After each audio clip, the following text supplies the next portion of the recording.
अक्सर विभिन्न एक्सपर्ट्स के द्वारा ये कहा जाता है, अगर देखो स्टेट इलेक्शंस को फंड करें ना तो कुछ प्रॉब्लम्स को बहुत हद तक कम किया जा सकता है। जैसे ब्लैक मनी की समस्या, जैसे करप्शन की समस्या, खत्म तो नहीं, कम जरूर किया जा सकता है स्टेट फंडिंग ऑफ इलेक्शन से। देखो रिफॉर्म रिलेटेड जो इंपॉर्टेंट आइडियाज होते हैं ना, उन पे यूपीएससी अक्सर क्वेश्चन पूछ लेती है, तो उस लिहाज से ये टॉपिक काफी इंपॉर्टेंट है। क्यों सुर्खियों में आया है? सुप्रीम कोर्ट ना बहुत जल्द इलेक्टोरल बॉन्ड स्कीम से संबंधित इशू पर अपना वर्डिक्ट देने वाली है कि इसे कंटिन्यू किया जाए या फिर ना किया जाए। तो इस दिशा में यह इशू और भी इंपॉर्टेंट हो जाता है। क्या स्टेट फंडिंग होनी चाहिए इलेक्शंस की? मतलब क्या है इस चीज का? देखो आज के समय में मान लीजिए बीजेपी है, कांग्रेस है, आरजेडी, जेडीयू, ये सारी पार्टीज हैं, इलेक्शन लड़ती हैं। पैसा कहां से आता है? एक तो देखो जनता डोनेट करती है, दूसरा देखो कॉर्पोरेट ग्रुप से ये डोनेशन लेते हैं। कुल मिला के अपने स्तर पर ही पैसों को इकट्ठा करते हैं इलेक्शन लड़ने के लिए। स्टेट इनको पैसा नहीं देता। बट देखो कैंडिडेट्स और पॉलिटिकल पार्टीज खुद से डोनेशन लेते हैं, खुद से पैसा इकट्ठा करते हैं इलेक्शन लड़ने के लिए। तो इस सिस्टम में काफी सारी कमियां हैं। जैसे सबसे पहली कमी है लैक ऑफ ट्रांसपेरेंसी। ट्रांसपेरेंसी नहीं है, कहां से पैसा इकट्ठा किया, किस कॉर्पोरेट ग्रुप से या फिर किस पर्सन से लिया। ट्रांसपेरेंसी आमतौर पर नहीं होती और यही एक रीजन है इलेक्टोरल बॉन्ड स्कीम को चैलेंज किया गया है सुप्रीम कोर्ट में। Next, potential of corruption. मान लीजिए किसी पॉलिटिकल पार्टी ने चंदा ले लिया किसी कॉर्पोरेट ग्रुप से, फॉर एग्जांपल रिलायंस से। अब देखो कल को वो पार्टी सत्ता में आ गई, पावर में आ गई, तो फेवर तो लौटानी पड़ेगी ना रिलायंस की। पहले आपने रिलायंस की हेल्प ली, अब आप सत्ता में आ गए तो आप रिलायंस की हेल्प कीजिए।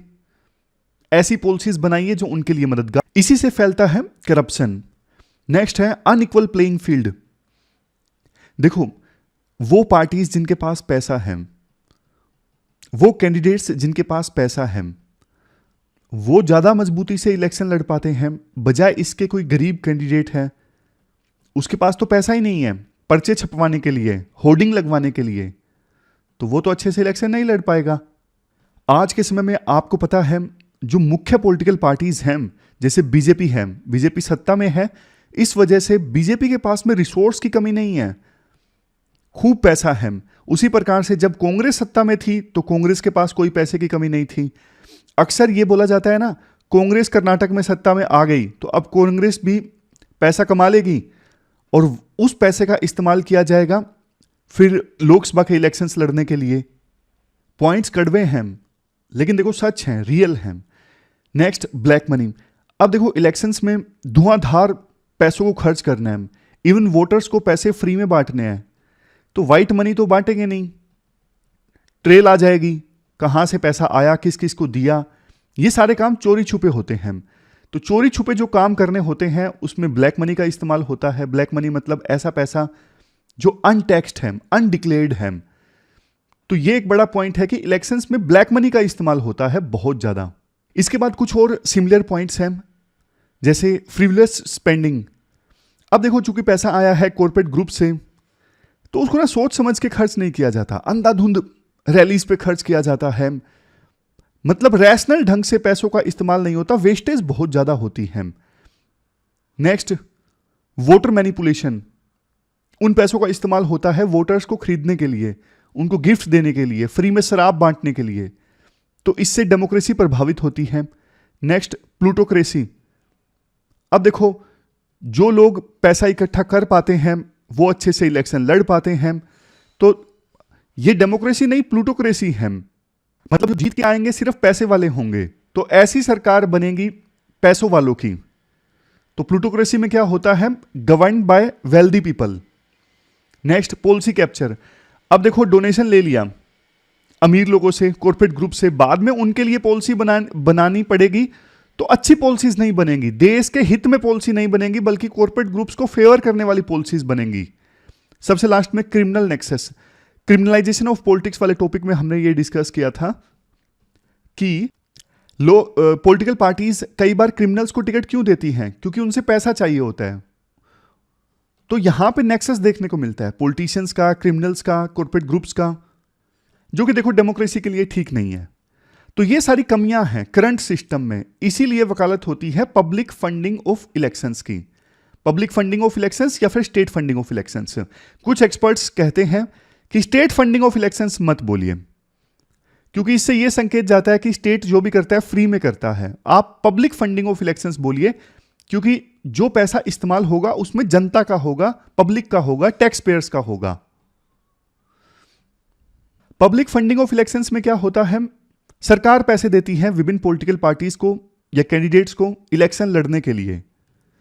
अब देखो आपके मन में ना क्वेश्चन आएंगे, क्या sir public funding of elections में पॉलिटिकल पार्टीज को पैसा मिलता है या फिर कैंडिडेट्स को पैसा मिलता है, कितना मिलता है, कैसे मिलता है, डायरेक्ट पैसा मिलता है या फिर सब्सिडीज की फॉर्म में मिलता है, सर्विस की फॉर्म में मिलता है। देखो अभी ना बहुत सारे देशों में पब्लिक फंडिंग ऑफ इलेक्शंस का सिस्टम है, बट हर देश में ना अलग अलग सिस्टम है। किसी देश में आधा पैसा मिलता है, किसी देश में 30% मिलता है, किसी देश में डायरेक्ट पैसा मिलता है, किसी देश में यूं होता है कि रैलीज सरकार ऑर्गेनाइज करके देगी, ट्रांसपोर्ट का खर्चा सरकार देगी। हर देश में अलग अलग सिस्टम है।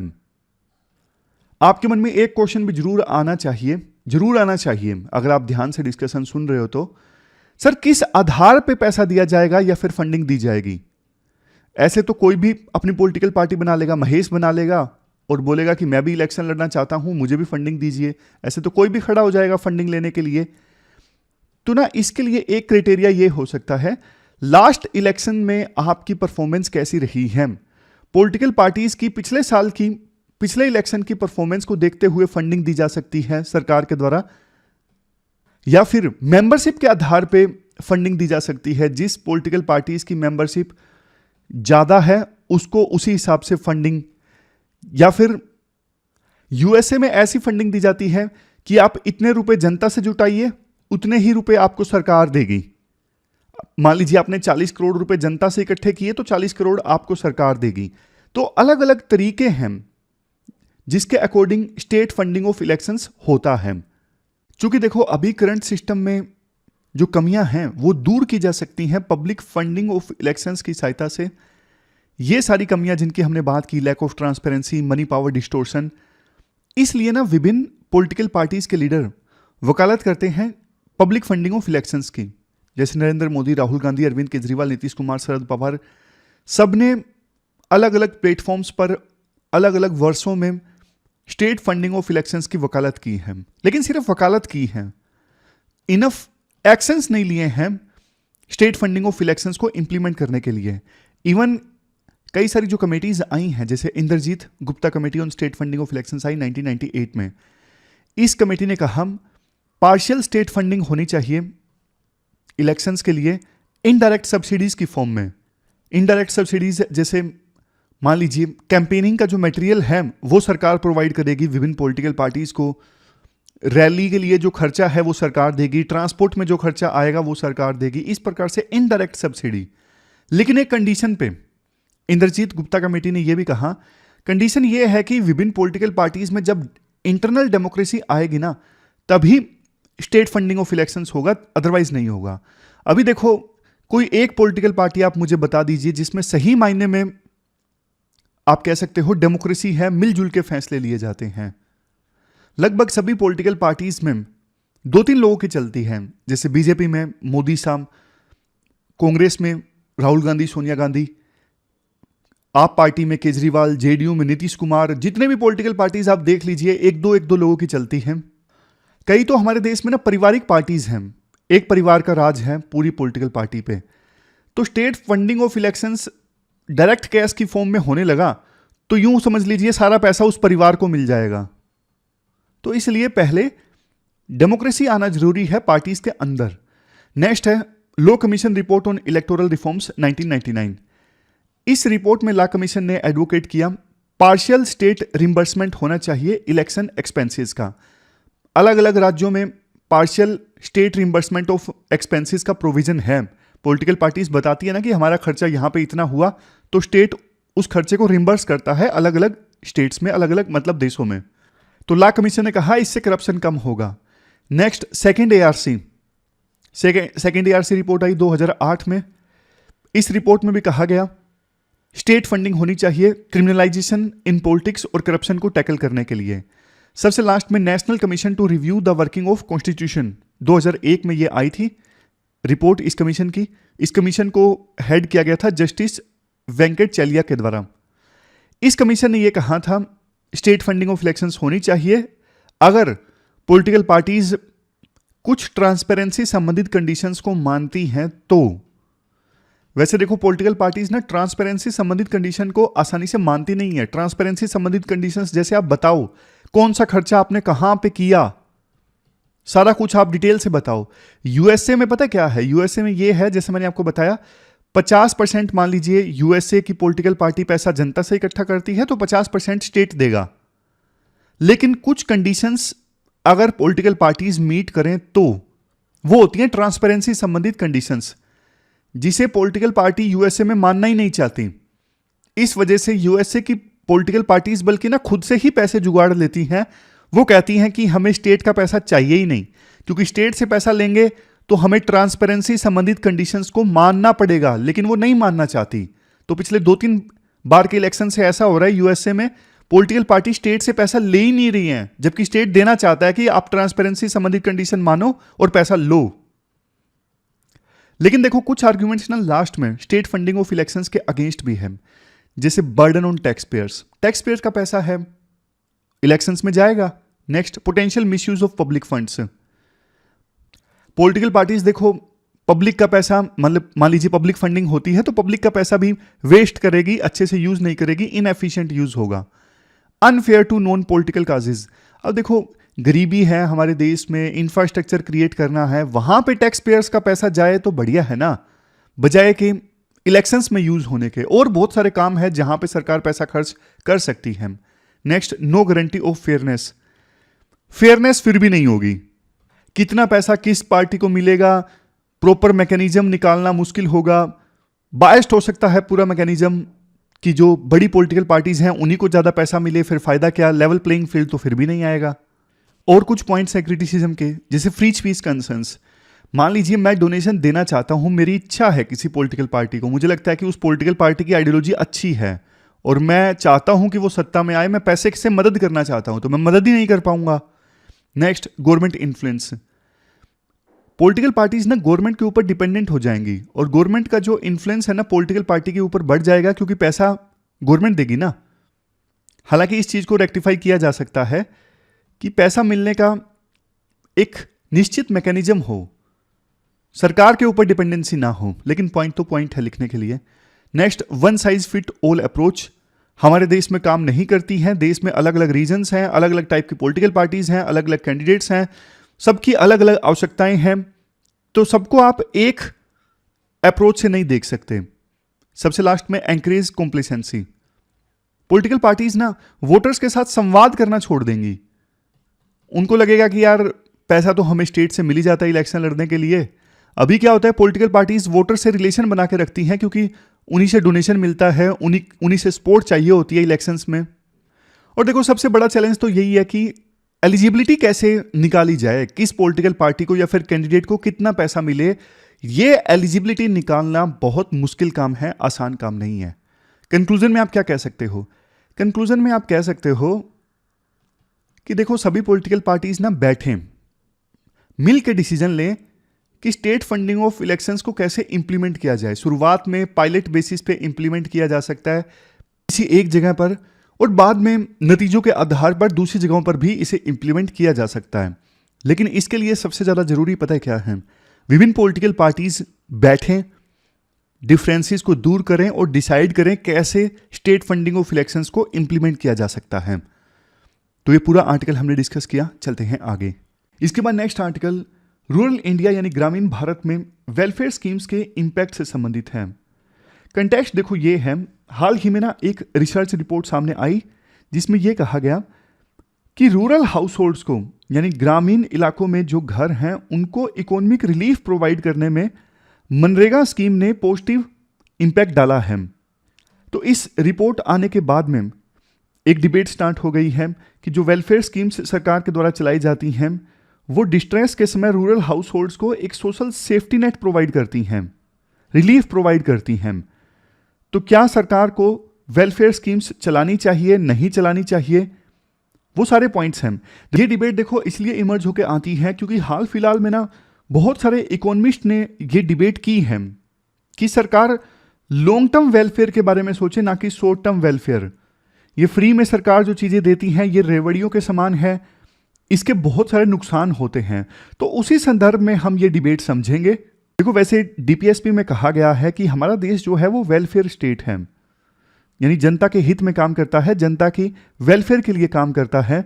और आज़ादी के बाद से ही सरकार ने अनेकों स्कीम्स चलाई हैं जनता की वेलफेयर के लिए, जैसे पीडीएस स्कीम है, सब्सिडाइज्ड फूड ग्रेन जनता को दिए जाते हैं, मिड डे मील स्कीम है, स्कूल्स में खाना दिया जाता है बच्चों को, national rural health mission rural areas में हेल्थ केयर प्रोवाइड करने के लिए, प्रधानमंत्री कौशल विकास योजना, स्किल डेवलपमेंट प्रोग्राम है एम्प्लॉयमेंट दिलवाने के लिए। तो ये सब क्या है, ये वेलफेयर स्कीम्स के एग्जाम्पल्स हैं। तो स्टेट का नेचर ही ऐसा है हमारे देश में, तभी स्टेट वेलफेयर स्कीम्स चलाता है जनता की वेलफेयर सुनिश्चित करने के लिए। उद्देश्य क्या होते हैं, बेनिफिट्स क्या होते हैं वेलफेयर स्कीम्स के? सबसे पहले गरीबी खत्म करने में मदद करती हैं ये वेलफेयर स्कीम्स। कई स्कीम्स तो ऐसी हैं डायरेक्ट इनकम सपोर्ट देती हैं। फॉर एग्जांपल प्रधानमंत्री किसान सम्मान निधि स्कीम जो है डायरेक्ट 6,000 रुपये जाते हैं एक साल में किसानों के लिए। कुछ स्कीम्स ऐसी हैं जो डिस्ट्रेस को कम करती हैं, रूरल एरिया से अर्बन एरियाज में जो माइग्रेशन होता है उसे रोकती हैं। Next, promoting equity. अब देखो ये जो वेलफेयर स्कीम्स है ना, इनइक्वालिटी को कम करने का काम करती हैं। वैसे अमीर और गरीब के बीच की खाई बढ़ रही है, तो सरकार को जो टैक्स से पैसा मिलता है ना, सरकार थोड़ा बहुत रीडिस्ट्रीब्यूट कर देती है गरीब लोगों में, तो इससे इनइक्वालिटी कम हो जाती है। और सबसे ज़्यादा फायदा किसको होता है इन वेलफेयर स्कीम्स का? मार्जिनलाइज्ड ग्रुप्स को होता है, जैसे Dalit, tribal, women, differently able persons. For example सरकार ने रिजर्वेशन दिया है, इसका फायदा सबसे ज़्यादा किसको हो रहा है? इन्हीं ग्रुप्स को हो रहा है। तो इनइक्वालिटी कम होती है, इक्विटी प्रमोट होती है। Next, enhancing human development. अब देखो सरकार वेलफेयर स्कीम्स चलाती है, फॉर एग्जांपल एजुकेशन से संबंधित, हेल्थ केयर से संबंधित, स्किल से संबंधित। इससे हमारे देश में ह्यूमन डेवलपमेंट इनहेंस होता है, यानी ज़्यादा से ज़्यादा लोग अपने पोटेंशियल को अचीव कर पाते हैं। वो अपने पोटेंशियल को अचीव कर पाएंगे, ज़्यादा प्रोडक्टिव होकर काम करेंगे, हमारे देश में प्रोडक्टिविटी इंक्रीज होगी, ओवरऑल इकोनॉमी को फायदा होता है। Next, maintaining political stability. देखो जैसे बहुत सारे लोग गरीब रह गए, अब उनके पास पैसे बिल्कुल नहीं है अपना वो जीवन यापन कर सकें। ऐसी सिचुएशन में कुछ लोग ना क्राइम का रास्ता भी अख्तियार कर सकते हैं। तो समाज में स्टेबिलिटी मेंटेन करने के लिए भी वेलफेयर स्कीम्स को चलाना जरूरी है। Next, providing crisis relief. अब जैसे महामारी आ गई, महामारी के दौरान सरकार ने काफ़ी सारी स्कीम्स चलाई, तो क्राइसिस को एड्रेस करने के लिए वेलफेयर स्कीम्स को चलाना जरूरी है। क्राइसिस की सिचुएशन में वेलफेयर स्कीम्स बहुत बढ़िया लाभ पहुंचाती हैं। लेकिन देखो क्रिटिक्स भी हैं वेलफेयर स्कीम्स के। एक डिबेट है वेलफेयर वर्सेस फ्रीबी स्कीम। देखो जैसे ना, ये निश्चित रूप से कह पाना कि ये वेलफेयर है, ये फ्रीबी है, मुश्किल होता है। लेकिन आमतौर पे ना एक डिफरेंस जो क्रिएट किया जा सकता है कि फ्रीबी और वेलफेयर स्कीम्स में क्या डिफरेंस है। फ्रीबीज में तो चीज़ें बिल्कुल ही फ्री में दे दी जाती हैं, जैसे लैपटॉप फ्री में देंगे, हम जूसर मिक्सचर फ्री में देंगे। तो आप ये कह सकते हो वेलफेयर स्कीम्स से ना लॉन्ग टर्म में फायदा होता है, थोड़ा लॉन्ग टर्म में, और फ्रीबीज सिर्फ शॉर्ट टर्म फायदा पहुंचाती है। एक बार आपने लैपटॉप दे दिया तो दे दिया, बस उसके बाद आप कुछ नहीं दे रहे। इलेक्शन जीतने के लिए आपने वादा कर दिया हम जूसर मिक्सचर देंगे, अगर जीत गए तो। ये क्या है? ये फ्रीबीज हैं। तो इस डिबेट को एड्रेस करना जरूरी है कि आप ना जनता के वेलफेयर के लिए ऐसी स्कीम्स चलाओ जिससे उन्हें लॉन्ग टर्म में फायदा हो। फ्रीबीज मत दो कि बस इंस्टेंट फायदा हो, उसके बाद और कुछ नहीं, उनकी सिचुएशन इंप्रूव नहीं होगी, वैसी की वैसी रहेगी। ऐसी स्कीम्स मत चलाओ। Next, financial burden. Welfare schemes चलाने से फाइनेंशियल बर्डन बहुत ज़्यादा पड़ता है, फिजिकल डेफिसिट बढ़ जाता है और देश की इकोनॉमिक सिचुएशन खराब हो जाती है, रेटिंग्स घट जाती हैं, इन्फ्लेशन बढ़ जाती है, इन्वेस्टमेंट नहीं आती। Next, dependency and self reliance. देखो सरकार अगर बहुत ज़्यादा वेलफेयर स्कीम्स चलाएगी ना, तो एक डिपेंडेंसी का कल्चर पैदा हो जाता है। फिर लोगों को लगता है कि यार सब कुछ तो सरकार दे रही है, क्या ही काम करना, हमारा खर्चा चल ही रहा है। तो फिर जो मैंने पॉइंट बोला ना कि प्रोडक्टिविटी इंक्रीज होगी, प्रोडक्टिविटी बल्कि घट जाएगी, लोग काम ही नहीं करेंगे बहुत सारे। क्यों? क्योंकि सरकार तो सब कुछ प्रोवाइड कर रही है, काम करने के लिए उनके पास इंसेंटिव ही नहीं है। Next, corruption and leakages. Corruption बहुत ज़्यादा हो जाता है, लीकेजेस हो जाती हैं स्कीम्स को इंप्लीमेंट करने में। ब्यूरोक्रेटिक इनएफिशिएंसीज, ब्यूरोक्रेटिक इनएफिशिएंसीज की वजह से ना जिन लोगों को इन स्कीम्स का लाभ मिलना चाहिए वास्तव में उन लोगों को नहीं मिल पाता, मतलब बहुत सारे एलिजिबल लोग रह जाते हैं। Next, market distortion. अब देखो हर चीज़ में सब्सिडी सरकार प्रोवाइड करेगी, फॉर एग्जांपल फर्टिलाइजर पे सब्सिडी दे दी तो इसका इम्पैक्ट क्या होता है? ज़्यादा फर्टिलाइजर किसान यूज़ करने लगे, सोइल की फर्टिलिटी डिक्रीज हो गई। मान लीजिए फ्री इलेक्ट्रिसिटी सरकार ने दे दी किसानों को, तो क्या होगा? इससे अंधाधुंध इलेक्ट्रिसिटी का इस्तेमाल होगा, अंधाधुंध ग्राउंड वाटर को एक्सप्लॉइट किया जाएगा, तो इससे डिस्टोर्शन होता है। Next, political misuse. Welfare schemes से होता क्या है? पॉलिटिशियंस अपने फायदे के लिए स्कीम्स चलाने लगते हैं इलेक्शन जीतने के लिए। जनता का हित नहीं है, बस इलेक्शन जीतना है कैसे भी करके। अब 5 राज्यों के जो इलेक्शन चल रहे हैं आपने देखा ही होगा किस प्रकार से फ्री को लेके वार चल रहा है। तेलंगाना में कांग्रेस बीआरएस आमने सामने है, मध्य प्रदेश में बीजेपी कांग्रेस आमने सामने है, फ्री की स्कीम्स दबादब दबादब। लास्ट में कुछ अच्छे पॉइंट्स हैं जैसे डेटा ड्रिवन पॉलिसीज। सबसे पहला पॉइंट, आप ना डिफरेंशिएट करो वेलफेयर और फ्रीबीज के बीच में, और ये वेलफेयर हो सकता है डेटा की सहायता से। भाई किससे जनता का वास्तव में वेलफेयर होगा और किससे वेलफेयर नहीं होगा, डेटा की सहायता से पता लगाओ। Next, priority areas. देखो हेल्थ केयर, एजुकेशन, स्किल, अच्छा इंफ्रास्ट्रक्चर, ये किसी भी सरकार के लिए प्रायोरिटी होना चाहिए, लेकिन ये नहीं होता। फ्री में लैपटॉप, फ्री में जूसर मिक्सचर, 3,000 रुपये फ्री, 5,000 रुपये फ्री, इन पे ज़्यादा फोकस है। Next, promote entrepreneurship. आप ना एंटरप्रेन्योरशिप प्रमोट करो, इससे क्या होगा? एंटरप्रेन्योर्स और ज़्यादा जॉब जनरेट करेंगे रेदर देन सब्सिडीज को देने के बजाय। Empower local participation, local level पे जो लोग हैं उनका पार्टिसिपेशन एंकरेज करो प्लानिंग में, बॉटम अप सॉल्यूशंस में। Inclusive approach, women, minorities, marginalise sections, इनका इंक्लूजन इंश्योर करो। और सबसे लास्ट में, स्कीम्स ऐसी होनी चाहिए कि इन्वायरमेंट को भी ख्याल में रखें। देखो अमर्त्य सेन जिनकी हाल ही में डेथ हुई, उनका एक फेमस कंसेप्ट है कैपेबिलिटी अप्रोच। कैपेबिलिटी अप्रोच मतलब आप जनता को ना कैपेबल बनाओ, बजाय इसके उनको रिसोर्स देने के, उनको फ्री में चीजें देने के, आप उनको कैपेबल बनाओ बढ़िया क्वालिटी एजुकेशन देके, बढ़िया क्वालिटी स्किल्स देके। वो फेमस डायलॉग जो हम हमेशा डिस्कस करते हैं, किसी को फ्री में मछली बांटने के बजाय आप उसको मछली पकड़ना सिखाओ ताकि वो सेल्फ डिपेंडेंट हो सके। आप उसको डेली मछली नहीं दोगे, डेली मछली आप दे ही नहीं सकते, कितने सालों तक देंगे? अगर दोगे तो वो डिपेंडेंट हो जाएगा आपके ऊपर, आप उसका भला नहीं कर रहे हो, उसका नुकसान कर रहे हो। तो ये पूरा आर्टिकल हमने डिस्कस किया वेलफेयर स्कीम से संबंधित। आप बताइए आपकी क्या ओपिनियन है इसके ऊपर, क्या अप्रोच होनी चाहिए, क्या वेलफेयर स्कीम्स चलानी चाहिए, नहीं चलानी चाहिए, क्या राय है? जो भी है आप बताओ कमेंट बॉक्स में। इसके बाद नेक्स्ट आर्टिकल यूएस और चाइना के रिश्तों में ट्रूस से संबंधित है। इंडियन एक्सप्रेस का ये आर्टिकल है, आप जीएस पेपर 2 से इस आर्टिकल को रिलेट कर सकते हो। आईआर में क्या हुआ है, अभी देखो हाल ही में ना चाइना और यूएस के राष्ट्रपति आपस में मिले सैन फ्रांसिस्को यूएस में। चाइना के राष्ट्रपति वहां पर गए हैं एपेक का समिट अटेंड करने के लिए। तो कुछ एक्सपर्ट्स बोल रहे हैं कि इंडिया के लिए कंसर्निंग चीज है। इंडिया के लिए कंसर्निंग चीज कैसे है मैं आपको बताता हूं। देखो वैसे यूएसए और चाइना के रिश्ते काफी खराब हैं। मेजर जो टेंशन के पॉइंट्स है ना वो ये सब हैं, जैसे ट्रेड वार स्टार्ट हुआ जब ट्रंप राष्ट्रपति थे 2018 में। यूएस ने चाइना से इंपोर्ट होने वाले बिलियंस ऑफ डॉलर्स के माल पर टैरिफ इंक्रीज कर दिया। चाइना ने भी बदले में टैरिफ इंक्रीज कर लिया यूएसए से इंपोर्ट होने वाले माल पर। टेक्नोलॉजी कंपटीशन, यूएसए ने काफी सारे स्टेप्स लिए ताकि चाइना ना सेंसिटिव टेक्नोलॉजीज को, यूएसए की सेंसिटिव टेक्नोलॉजीज को एक्सेस ना कर पाए। जैसे देखो सेमीकंडक्टर, एआई, क्योंकि यूएसए को कंसर्न्स हैं कि चाइना के हाथ में ये टेक्नोलॉजी लग गई तो अच्छा नहीं है हमारी सिक्योरिटी के लिए। इसके बाद नेक्स्ट है साउथ चाइना सी डिस्प्यूट्स। चाइना देखो साउथ चाइना के बड़े हिस्से को अपना एरिया बताता है, लेकिन जो दूसरे देशों के शिप्स यहां से गुजरते हैं इंटरनेशनल वाटर से, उनको गुजरने से रोकता है।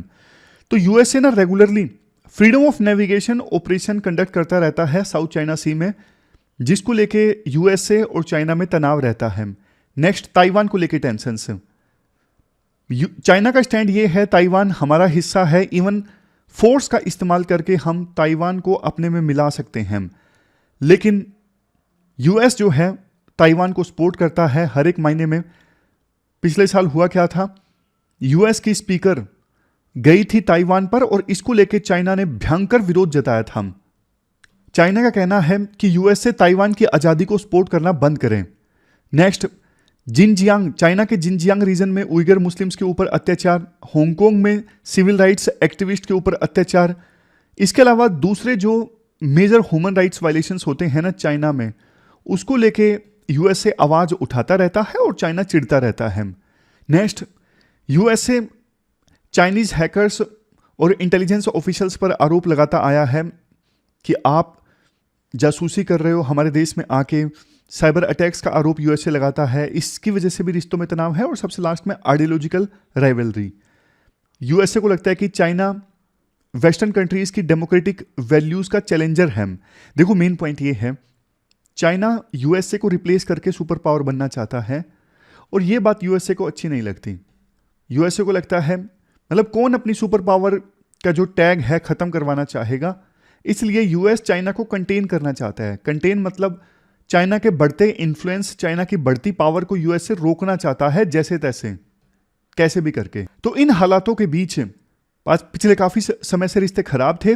बाइडन और जिनपिंग दोनों की मुलाकात भी नहीं हुई। अब काफी समय के बाद दोनों की मुलाकात हुई यूएसए में, सैन फ्रांसिस्को में। तो इंडिया के लिए कंसर्निंग चीज इसलिए क्योंकि देखो चाइना और यूएसए के खराब रिश्तों का फायदा इंडिया को मिला है। इसकी वजह से इंडिया की दोस्ती काफी ज्यादा इंप्रूव हो गई है यूएसए के साथ। यूएसए इंडिया को रिलायबल पार्टनर मानता है। कोविड-19 की महामारी के बाद बहुत सारे बिजनेसेस जो चाइना को छोड़ गए या छोड़ना चाहते हैं, वो इंडिया को एक अट्रैक्टिव डेस्टिनेशन के तौर पर देख रहे हैं। और देखो ऐसे हालातों में अगर चाइना और यूएसए के रिश्ते इंप्रूव हो गए तो फिर तो इंडिया कहीं का नहीं रहेगा ना, ऐसा कुछ एक्सपर्ट्स का मानना है। क्योंकि इंडिया ने चाइना के साथ रिश्ते बिगाड़ लिए और चाइना यूएस की दोस्ती हो गई तो इंडिया कहां जाएगा। लेकिन देखो इसके जवाब में ना आज के आर्टिकल के राइटर ये कहते हैं, पहली तो बात, यूएसए और चाइना के रिश्तों में ट्रूस आया है, ना कि रिश्ते रीसेट हुए हैं। ट्रूस का मतलब यह होता है कि ऑलरेडी जो इतनी हाई टेंशन है ना, हॉस्टिलिटीज हैं, उनको रोको अभी के लिए, कुछ समय के लिए इनको रोक दो। यह हुआ है चाइना यूएस रिलेशंस में, ना कि रिश्ते इंप्रूव होने के बारे में स्टेप्स लिए गए हैं। समझ गए, रिश्ते इंप्रूव होने की संभावना बहुत कम है क्योंकि यह नेचुरल है कि एक तरफ सुपर पावर है और दूसरी तरफ वो देश जो सुपर पावर बनना चाहता है। तो दोनों देशों के बीच में टकराव जो है वो निश्चित है। और वैसे देखो इंडिया अभी इतना पावरफुल हो गया है, इंडिया की इकोनॉमी का साइज इतना बढ़ गया है कि इंडिया अपने हिसाब से दोनों देशों के साथ रिश्ते मैनेज कर सकता है। इंडिया यूएस के ऊपर डिपेंडेंट नहीं है। इंडिया का मेन मकसद यही है कि यूएस के साथ रिश्तों को मजबूत किया जाए, रशिया के साथ मेंटेन किया जाए और चाइना के साथ रिश्तों को मैनेज किया जाए जैसे तैसे करके, क्योंकि टेंशंस हैं अभी। इसके बाद राइटर ये कहते हैं, देखो ये जो मीटिंग हुई ना बाइडन और जिनपिंग के बीच में, इस मीटिंग से जो आउटकम निकल के आई उस पर इंडिया को जरूर नजर रखनी चाहिए। जैसे दोनों देशों ने सहमति जताई कि एआई को लेके रूल्स आने चाहिए, global rules to manage the ARI, to regulate the AI. तो क्या रूल्स आ सकते हैं, दोनों देशों के बीच में क्या सहमति बनी है, उस पर इंडिया की नजर जरूर होनी चाहिए। चाइना के राष्ट्रपति यूएस में गए थे यूएस के बिजनेसमैन को चाइना में अट्रैक्ट करने के लिए, क्योंकि देखो पहले यूएस के बिजनेसमैन ने ही चाइना की तरक्की में बहुत योगदान दिया है। तो इंडिया जिसको यह लगता है कि यूएस और चाइना के बीच में रिश्ते खराब हैं, तो यूएस के बिजनेसमैन अब चाइना के बजाय इंडिया में इन्वेस्ट करेंगे। इंडिया देखो इस चीज को लेकर कॉम्प्लेसेंट नहीं हो सकता। आज भी इंडिया का कंपटीशन चाइना के साथ है यूएस के बिजनेसमैन को अट्रैक्ट करने में। तो इंडिया को इस दिशा में एक्शन लेना चाहिए और दुगनी गति से प्रयास करना चाहिए कि चाइना से इन्वेस्टर्स को अट्रैक्ट किया जा सके। इसके बाद राइटर कहते हैं, देखो जब से जिनपिंग राष्ट्रपति बने हैं ना, उनका एक स्टैंड ये रहा है कि चाइना अब सुपर पावर बनने की दिशा में है और यूएस से डिक्लाइन कर रहा है। लेकिन अब जाके उन्होंने ये बोला कि पूरा वर्ल्ड इनफ है दोनों पावर्स को एकोमोडेट करने के लिए। जिनपिंग ने यह भी इनडायरेक्टली कहा कि चाइना जो है यूएसए के डोमिनेंस को खत्म नहीं करना चाहता है, चाइना अपने हिसाब से डेवलपमेंट कर रहा है। तो एक प्रकार से ना चाइना के राष्ट्रपति ने अपने रिटोरिक को टोन डाउन कर दिया, अपने स्टैंड को टोन डाउन कर दिया, डाइल्यूट कर दिया। बदले में उन्होंने कहा कि यूएस चाइना को कंटेन ना करे, चाइना के बढ़ते इन्फ्लुएंस को ना रोके, क्योंकि यूएस को चाइना से खतरा नहीं है। हालांकि देखो डिप्लोमेसी में ये सब बातें हैं, बातों से कुछ नहीं होता है। एक चीज जो अच्छी ये हुई, अब देखो कॉन्फ्रेंस ऑफ पार्टीज की ना 28वीं मीटिंग दुबई में होने वाली है। क्लाइमेट चेंज को कैसे रोका जाए इस संदर्भ में फैसले होंगे दुबई मीटिंग में, कॉन्फ्रेंस ऑफ पार्टीज की 28वीं मीटिंग। लेकिन इससे पहले यूएस और चाइना के बीच में क्लाइमेट चेंज को लेकर कुछ सहमति बनी। दोनों देशों के राष्ट्रपतियों ने यह डिसाइड किया कि 2030 आते आते रिन्यूएबल एनर्जी कैपेसिटी को 3 गुना इंक्रीज किया जाएगा। कोल, ऑयल, गैस इन सब के सब्स्टिट्यूशन को एक्सेलरेट किया जाएगा। मतलब कोल, ऑयल, गैस इनकी जगह रिन्यूएबल एनर्जी का इस्तेमाल हो। एक और इंपॉर्टेंट चीज देखो, अभी तक चाइना ना मीथेन के एमिशंस को कम करने को लेकर राजी नहीं हो रहा था। कार्बन डाइऑक्साइड के एमिशंस को कम करने को लेकर तो चाइना राजी था कि हम कम करेंगे, मीथेन के एमिशंस को कम करने को लेकर तैयार नहीं हो रहा था। बट दोनों प्रेसिडेंट्स की मीटिंग में दोनों देश अब राजी हो गए कि मीथेन एमिशंस को भी कम करने का टारगेट रखा जाएगा अगले नेशनल क्लाइमेट प्लेजेस में। नेक्स्ट पॉइंट, एक क्रिटिसिज्म ये भी है वैसे, इन्फोर्समेंट मैकेनिज्म नहीं है दोनों देशों की मीटिंग में कि क्लाइमेट चेंज को कितना कम किया जाएगा, कैसे इन्फोर्स किया जाएगा जो भी डिसीजंस लिए गए हैं, जो भी टारगेट्स रखे गए हैं उनको। और चाइना और यूएसए दोनों देखो वर्ल्ड के सबसे बड़े पोल्यूटर हैं। अगर कुछ बढ़िया इंप्लीमेंटेशन मैकेनिज्म ये डिसाइड करते तो क्लाइमेट चेंज को एड्रेस करने की दिशा में अच्छा काम होता, लेकिन इन्होंने नहीं किया। तो ये पूरा आर्टिकल हमने डिस्कस किया दोनों प्रेसिडेंट्स की मीटिंग से संबंधित, आउटकम से संबंधित। चलते हैं आगे। इसके बाद आप क्वेश्चंस देख लीजिए जो आपको अटेम्प्ट करने हैं। वेलफेयर स्टेट का जो आइडिया है संविधान में कहां पे इंश्राइंड है? 4 ऑप्शंस हैं, preamble, DPSP, fundamental rights, 7th schedule. आज के डिस्कशन के आधार पे आप 2015 के यूपीएससी के इस क्वेश्चन को आसानी से सोल्व कर सकते हो।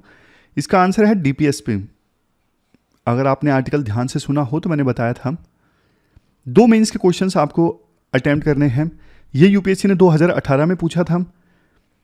गरीबी को खत्म करने के लिए सरकार ने इतने सारे प्रोग्राम्स इंप्लीमेंट किए हैं, बावजूद इसके हमारे देश में गरीबी एग्जिस्ट कर रही है। Explain by giving reasons. तो आज के आर्टिकल के आधार पे आप इस क्वेश्चन को सोल्व कर सकते हो। Next, state funding of election से संबंधित है। तो ये दोनों क्वेश्चंस आपको अटेम्प्ट करने हैं 250 वर्ड्स में, 15-15 मार्क्स के ये क्वेश्चन हैं। तो ये थी हमारी आज की डिस्कशन आपको कैसी लगी आप कमेंट बॉक्स में बता सकते हो। फिलहाल के लिए इतना ही है, कल मिलते हैं एक नई एनर्जी के साथ में। Thank you very much for discussion.